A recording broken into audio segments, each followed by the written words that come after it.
Pagi tadi, Wakil Wali Kota Palembang Fitriyanti Agustinda melaksanakan senam bersama di kantor Camat Sako Palembang. Ikut hadir dalam senam tersebut Kepala Dinas dan juga staf di lingkungan Camat Sako Palembang. Fitri menyampaikan dirinya berterima kasih kepada media Sumex Group yang telah berkontribusi dengan pemerintah Kota Palembang dalam mensejahterakan masyarakat melalui senam sehat bersama. Senam sehat ini menurut Wakil Wali Kota Palembang sangat penting untuk menjaga kesehatan dan kebugaran tubuh sebelum melakukan aktivitas kerja.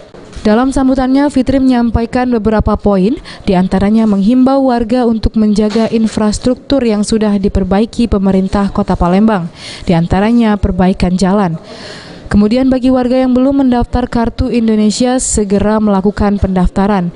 Dan terakhir jangan ada pungutan liar untuk sekolah negeri di Kota Palembang terkait masalah pendidikan.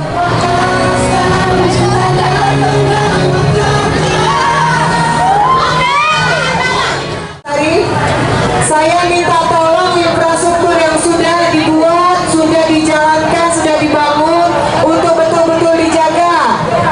Yang pertama itu.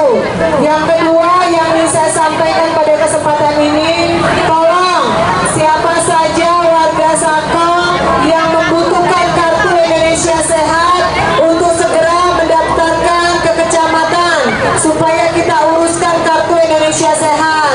Jangan sampai sakit dulu baru menghubungi RT dan camat Cak Mano nanyoke untuk mengurus Kartu Indonesia Sehat. Ade Sunandar, Pal. Kita foto dulu. Pas saya satu